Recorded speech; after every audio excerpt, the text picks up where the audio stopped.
If you observe successful people, there is one common thing which you will notice in all of them. That one thing which makes a big difference in the way they think. What is that one thing, and what is that which is in your control, and you can start off on that immediately. Watch on. 3, 2, 1. Let's go. If you watch successful people speaking, you'll notice a certain pattern in which they speak, the words they use.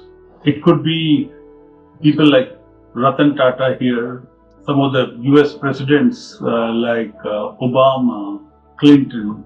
Some of them were really legendary with the way they use their words. Reagan, for example.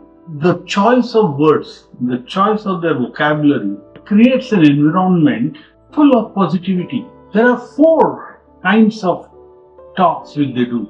You will find that this all 4 in some way is getting ticked by these very successful people. The first one is when they have to describe themselves and what they feel. You will see they use bright, colorful, cheerful phrases. Let's take an example. If somebody asks you on a day when you had a rough day in office, and they ask you, how was your day today? Most people have seen say, yeah, it was tough, could have been better, things like that. But ask these guys, and they will respond by saying, wonderful. It was an excellent day. The choice of words of how they describe what probably was an average day makes a huge difference to what is happening to their day. Long back, I learned from a very successful entrepreneur who did very well in life later on one curious way he responded, and I tried to use that myself after that. Every time somebody asked him, how are you? His response will be, top of the world.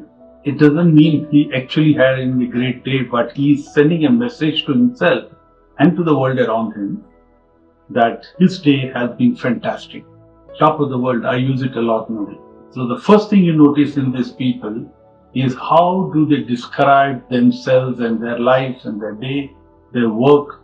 They use bright, positive, cheerful language.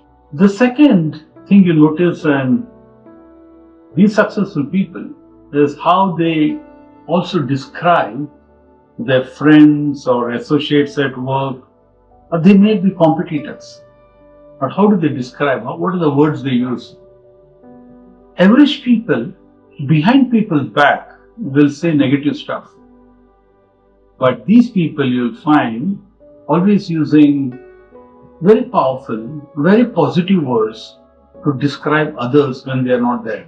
Shah Rukh Khan, one of our leading superstars, when once asked in an interview about what do you think about his closest rival at that time, which was Salman Khan.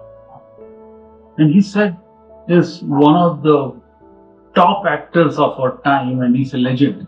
This is what he's describing his competitor. Use positive words. When somebody asks you about somebody else, you're sitting in a cafe and discussing someone else, try and look for the good things in that person to be said first. And ideally limit to that. And everyone has good points. So think of good points to talk about and share when you talk about people behind their back.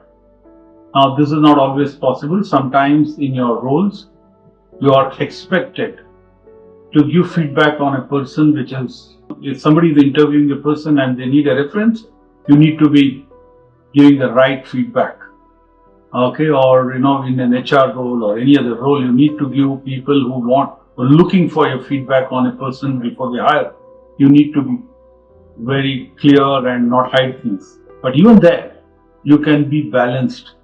While you talk about the things which sort of, let me say, needs improvement, you must balance it by all those things which you think this person is very good at. Continuing on the same vein, the third thing you notice in these successful people is the way they give feedback or they talk to people. You have seen a lot of people, and especially in a senior junior relationship, that when they are asked to give feedback, they start talking about how they could have done some job better, or I don't think you did this very well, or some other critical things. But all very successful people follow two possible methods of giving feedback. They praise in public and criticize in private. So in public, and remember, all this positive stuff, praise, appreciation has to be genuine, otherwise it will lose its power. If you look closely at everyone, there is something nice, something good about that person. Point that out, bring that out. Is that person a good, hardworking person? Is that person very creative? There is something you'll find about a person. Bring that out and talk about it, especially in public. Any improvement areas, try and talk about it in private. And if you have to talk in public about both, then balance it. Start with all the good stuff you see in that person. That's how successful people operate. That makes them so positive. That is this thing which people say is the charisma of that person. Like I said, Reagan was the most charismatic person. Some of his speeches had that passion, and hidden in that is the way he complimented different people in his speeches. I try to inculcate in my life quite a lot of this. It's not always easy, but consciously you need to push yourself to find good stuff first. And in improvement areas, you can say that either after you finish all the good compliments, every time you meet people, find something to compliment, make sure it is genuine. It changes the whole atmosphere of the place, the workplace, or wherever you are, in whichever setting you are. The last one is really a leadership quality, because it's not easy.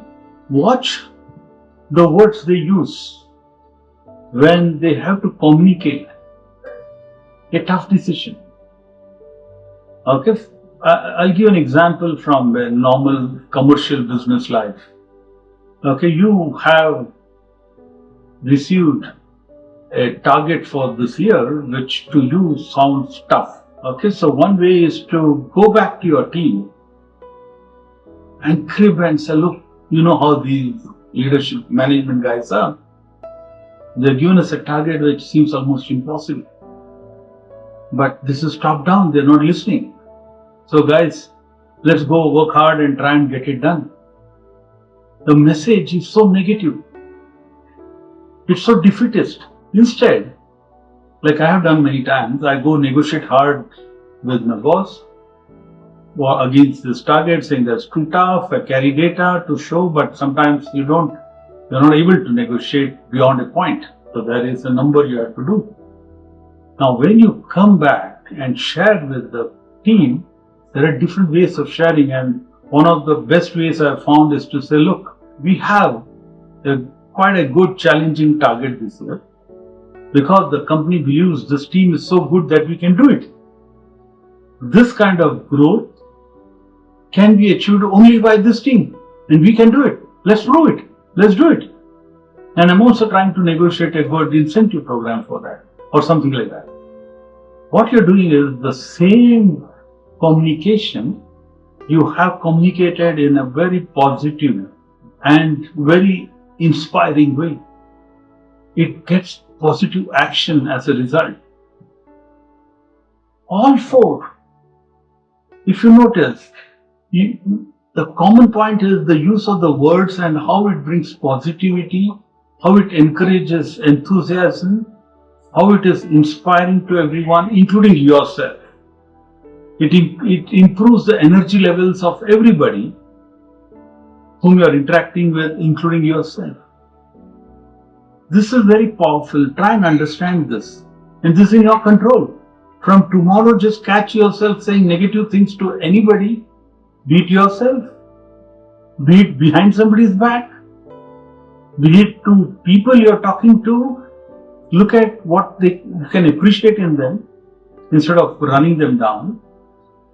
And of course, when you communicate tough news, how can you make everything positive? So when you walk into a room, people feel sunshine has come in, and it motivates and brings performance level up a notch. Think about it. This is very powerful. This is, you see it in great leaders all over the world. Their use of words. Words are powerful. Till next time, stay unstoppable.